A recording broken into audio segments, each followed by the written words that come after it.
দেখুন, আমার ইচ্ছে হলো আমি আমার ঘর খোলা রাখলাম। আমার ইচ্ছে হলো না আমি আমার ঘর খোলা রাখলাম না। অর্থাৎ আমার যেটা পার্সোনাল প্রপার্টি সেটা আমি আমার ইচ্ছানুসারেই ব্যবহার করতে পারি। এটাতে কিন্তু আপনার বা অন্য কারোর বলার কোনো এখতিয়ার নেই। এখন বর্তমান সময়ে যে পিসি এবং ভাইপো থুড়ি মমতা বন্দ্যোপাধ্যায় এবং তার সেনাপতি অভিষেক বন্দ্যোপাধ্যায় তাদের ঠিক এই বিষয়টাই হয়েছে। আসলে পশ্চিমবঙ্গটা তাদের মনে হয় একটা পার্সোনাল প্রপার্টি। সেই জন্য তারা ইচ্ছা করলেই ধর্মতলার মতো একটা যে যানজটপূর্ণ এলাকায় নিজেদের ধর্ণা মঞ্চ স্থাপন করতে পারেন।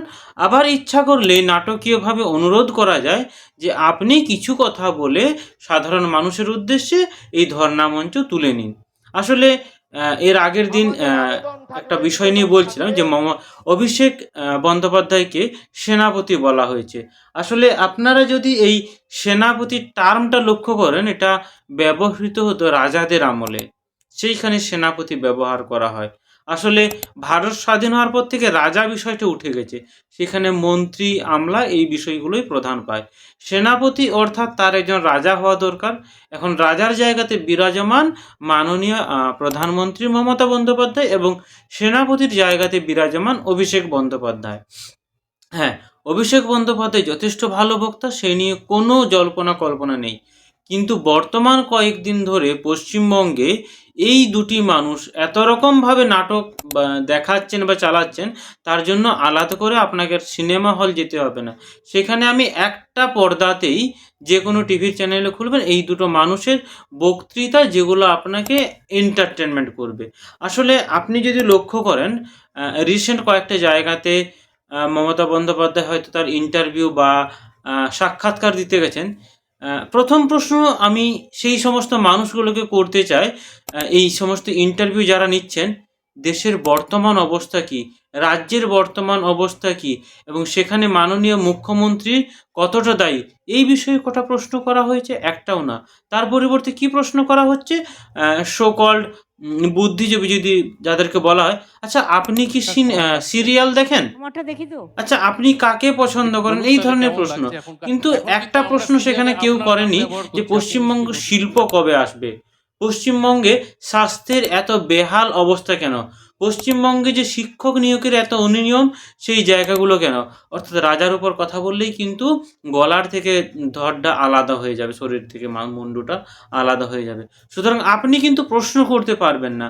আপনি সেই প্রশ্নগুলোই করবেন যেগুলো তাকে ভালো লাগবে, যেগুলো তার চোখে ভালো লাগবে, যেগুলো তার কানে কটকটাবে না বা চোখে পিটপিট করবে না।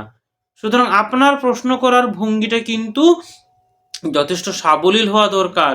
একটু যেটাকে আমাদের বাংলা কথায় তেলানো বা তেল দেওয়া বিষয়টা। অর্থাৎ তার মনোগত কথা বলুন। আপনি কটা কবিতা লিখেছেন, কোন কবিতা বাংলা সিরিয়ালে ব্যবহার করা হচ্ছে, অর্থাৎ বিষয়টা আপনি বলেছিলেন তারপর থেকে বাংলা সিরিয়ালে দেখুন আমরা আপনার কবিতা বা ছড়া ব্যবহার করি। এর থেকে লজ্জার বিষয় কিছু হয় না। যেখানে পশ্চিমবঙ্গের শিক্ষা ব্যবস্থাটা আজকে একেবারে রসাতলে গেছে, যেখানে পশ্চিমবঙ্গ থেকে কোনো ভালো রকম ইউপিএসসি ক্র্যাক করার মতো কোনো অবস্থা নেই, রিসেন্টলি ইউপিএসসি রেজাল্ট বেরিয়েছে, সেই জায়গায় আমাদের কোনো ভ্রুক্ষেপ নেই। যেখানে পশ্চিমবঙ্গে নতুন কোনো বড় ধরনের শিল্পের কোনো প্রতিষ্ঠান হয়নি বা নতুন কোনো শিলান্যাসও করা হয়নি, সেই জায়গায় কি করা হচ্ছে? বর্তমানে মা দুর্গার মন্দির করা হচ্ছে, বাবরি মসজিদের ভিত্তি স্থাপন করা হচ্ছে, আরও হাজার মন্দির মসজিদে পুরো পশ্চিমবঙ্গ এখন তলিয়ে গেছে। অর্থাৎ যে পশ্চিমবঙ্গের ঐতিহ্য একটা সময় আমাদের কাছে মানে সারা বিশ্বের কাছে একটা স্মরণীয় বিষয় ছিল, সেই পশ্চিমবঙ্গ আজকে নানান কারণে প্রায় নিচের দিকে। সেখানে ধরুন এর আগের দিন যেখানে দ্রৌপদী মুর্মু এসেছিলেন, তাকে ন্যূনতম যে সম্মানটুকু দেখানো দরকার সেটা না দেখিয়ে তার বিরুদ্ধে কুৎসিত মন্তব্য, অর্থাৎ ABCD এরকম নোংরাভাবে করা হচ্ছে। আর ধর্ণা মঞ্চের যদি কথা বলেন, এটা কোনো ধর্ণা মঞ্চ নয়। এই যে জ্ঞানেশ কুমার আসছেন, তাকে একটা মানে কি বলবো, প্রতীকী হিসাবেও ধরতে পারেন যে দেখুন আমরা সাধারণ মানুষকে নিয়ে কতটা ভাবি, সাধারণ মানুষকে নিয়ে এরা মোটেই ভাবেন না। আপনি যদি গ্রাম বাংলায় যান, সেই একই অবস্থা, সেখানে কোনো উন্নতি দেখতে পাবেন না। যে মানুষগুলো মানে যে ফ্যামিলিগুলোর পরিবার, তার মা বাবা কোনো একজন ছেলেকে যথেষ্ট টাকা পয়সা খরচা করে বাইরে এমএ বিএড করাচ্ছে বা অন্যান্য ইঞ্জিনিয়ারিং করাচ্ছে, তাদের উদ্দেশ্যে একটা ভালো চাকরির দরকার, যেখানে পশ্চিমবঙ্গ সরকার পুরোপুরি ব্যর্থ। এই ব্যর্থটার আরও একটা কারণ আছে। কারণ পশ্চিমবঙ্গে যে পরিমাণ দান খয়রাতি, ধরুন যেমন আজকেরই একটা পেপার কাটিং দেখলাম, আমার এক বন্ধুর স্ট্যাটাসে, সেই জায়গায় বলা হচ্ছে যে প্রায় ৯ কোটি টাকা অলরেডি সরকার অনুদান করে দিয়েছে। কোন খাতে? না যুবসাথীর খাতে। দেখুন, যুবসাথীর মতো প্রকল্পে বলা হলো যে আজকের থেকেই তোমাদের অ্যাকাউন্টে টাকা ঢুকে যাবে। ধরুন মমতা বন্দ্যোপাধ্যায়ের একটা কথায় যেখানে প্রায় ৯ কোটি টাকা ঢুকে যেতে পারে, সেখানে নিশ্চয়ই এটা ভাববেন না আমাদের অফিসার বা আমলা তারা বুর্বক বা তারা কোনো কাজ করে না। সুতরাং এই যে অফিসার বা আমলা, এরা কিন্তু মমতা ব্যানার্জির অঙ্গুলি হেলনে চলেন। বাবু তোমরা এইদিকে ঘাড় ঘোরাও তো এইদিকে, এইদিকে ঘাড় ঘোরাও তো এইদিকে। সুতরাং উনি যদি চান পশ্চিমবঙ্গে যথেষ্ট কিছু একটা স্বাস্থ্য ব্যবস্থা বা শিক্ষা ব্যবস্থা বা যে সাংস্কৃতিক কালচারের পুনরুদ্ধার করা হবে, এটা নয় চলো আজ খেলা আছে বলে আধ ঘন্টা আগে আমি মিছিলটা তুলে নিলাম, এগুলো বোকামি বা এগুলো আমাদের হওয়া বা শেখা উচিত নয়। যেখানে অন্যান্য দেশের কথা যদি বলা হয়, যারা যথেষ্ট রকম উন্নতি করছে, সেখানে পশ্চিমবঙ্গে বা পশ্চিমবঙ্গের কথাই আমি বলবো, সেখানে রাজনীতির যে লোভ, সত্তারূঢ় দল বা গদির যে লালচ, সেটা কিন্তু অন্যান্য বিষয়কে একেবারে ছাপিয়ে গেছে। অর্থাৎ আপনি টাকার বিনিময়ে ৫ বছরের জন্য বসে যান এবং নিজের মতন করে টাকা কামান। নাহলে ভাবুন সিপিএমের আমলে, অর্থাৎ বাম আমলে যে সমস্ত আ আ বিধায়ক বা যারা ছিলেন, তাদের কিন্তু এত বিলাসবহুল জীবন বা এত বড় ধরনের বাড়ি দেখা যায়নি। বর্তমান সময়ে যেটা আকছার। এর উপরেও আরেকটা বিষয় যেটা বলা দরকার, যেখানে পশ্চিমবঙ্গবাসীকে এক প্রকার থ্রেট দেখানো হবে, যেটা ভয় কালচার। আপনি যদি ভোট দেন তাহলে আপনি পশ্চিমবঙ্গে ভালোভাবে থাকতে পারবেন, যদি না দেন তাহলে কিন্তু আপনার বাণিজ্যিক জীবন, আপনার চাকরি জীবন, আপনার ছেলেমেয়েদের জীবন সমস্ত কিছু একটা অনিশ্চিত। অর্থাৎ হ্যাঁ বাবু, আমি যদি ভালো থাকতে চাই আমি তৃণমূলকেই ভোটটা দেবো, এরকম ধরনের একটা কালচার সৃষ্টি করা হয়েছে। সুতরাং এই জায়গাগুলোর থেকে আমাদের কিন্তু আরও বেরিয়ে আসা উচিত। বেরিয়ে আসা উচিত কারণ এই কারণে, ধরুন পশ্চিমবঙ্গে এখন মোটামুটি ভোটের একরকম একটা দারুণ আবহাওয়া তৈরি হয়েছে।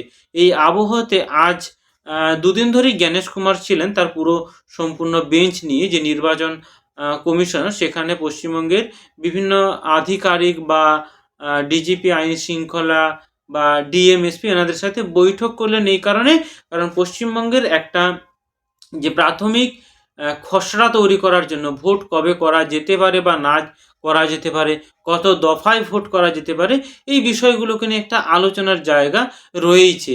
তার উপরে আরও সবচেয়ে যেটা গুরুত্বপূর্ণ খবর, যে মমতা বন্দ্যোপাধ্যায় ৫ দিনের ধর্না মানে আ লাগাতার চালিয়ে যাওয়ার কথা ছিল, তিনি কিন্তু আজ কোনো এক অজানা কারণে ধর্নাটা তুলে নিলেন। এটা বলাও যে ভুল বা আ খুব একটা খারাপ হবে সেটা নয়। উনি ওনার মন মর্জির মালিক। উনি যেমন চাইবেন আমাদের পশ্চিমবঙ্গবাসীকে সেই ধারায় যেতে পারেন। আসলে বাম আমলে খুব সুন্দর একটা কথা শোনা যেত, যেটা হচ্ছে বুদ্ধিজীবী সম্প্রদায়। এনার আমলে এই বিষয়টা একেবারেই লোপ পেয়েছে। সুতরাং উনি যে ধর্ণা মঞ্চে ছিলেন, সেখানে অভিনেতা, অভিনেত্রী বা অনেক ধরনের মানুষ ছিলেন যারা তাদের অঙ্গুলি হেলনে চলে। এই বিষয়গুলো কিন্তু আমাদেরকে আগামী দিনে অনেকটা ভাবাতে বাধ্য করে বা ভাবতে বাধ্য করে যে পশ্চিমবঙ্গের ভবিষ্যৎটা কী? পশ্চিমবঙ্গের যে যুব সমাজ, তাদের ভবিষ্যৎটা কী? পশ্চিমবঙ্গের এখন বেশিরভাগ মানুষ অন্যান্য রাজ্যে ছুটে যাচ্ছে কাজের জন্য বা চাকরির জন্য। মমতা বন্দ্যোপাধ্যায় কি অপারগ? যিনি এতদিন মসনদে বসে আছেন বা সিংহাসনে বসে আছেন, তিনি চাইলে পশ্চিমবঙ্গে অনেক কিছুই করতে পারতেন। যার এক কথায় একদিনের মধ্যে আ যুবসাথীর টাকা চলে যায় অ্যাকাউন্টে। সুতরাং ভেবে দেখুন সেই মানুষটার কথার কতটা ওজন। উনি চাইছেন না এই কারণেই, কারণ আপনি যদি শিক্ষিত হয়ে যান, আপনি তাহলে প্রশ্ন করতে শিখবেন যে কেন আপনি এগুলো করছেন? আমাদের ১৫০০ টাকার দরকার নেই। আমাদের প্রয়োজন ভালো শিক্ষা, ভালো স্বাস্থ্য, ভালো পরিষেবা। যেখানে পরিষেবার নামে আপনি পাবেন, কোনো ধরুন যদি বাজারে যান সেখানে দেখতে পাবেন যে দাদা ভাইদের তৃণমূলে তাদের কিন্তু তোলাবাজ বা এই জায়গাগুলো রয়েই গেছে। সুতরাং পশ্চিমবঙ্গের যে ভোট যুদ্ধ, এটা এক প্রকার এই মুহূর্তে উম হয়তো এক প্রকার ঠিকই হয়ে গেছে যে এই পার্টিই আসবে। কারণ তিনি এক প্রকার দান করেই বসে আছেন। তিনি জানেন যে আমি এই কাজগুলো করলে ভোট পাবো, তাছাড়া পাওয়া যাবে না। কিন্তু উন্নয়নমূলক কাজ হিসাবে যদি পশ্চিমবঙ্গের জায়গা দেখা যায়, সেটা একেবারেই না বরাবর। যেখানে অন্যান্য রাজ্যে কিন্তু ভালো রকম ফলাফল দেখা যাচ্ছে। এই বিষয়গুলো কিন্তু আবারও আমাদের ভবিষ্যৎকে আ প্রশ্নচিহ্নের মুখে সম্মুখীন করেন। আপনি জানাবেন আপনার ক্ষেত্রে আপনার কি মনে হয় যে পশ্চিমবঙ্গের যিনি মসনদে বসে আছেন বা যিনি চালাচ্ছেন তার কোন বিষয়গুলোকে উপর লক্ষ্য করা দরকার? নমস্কার।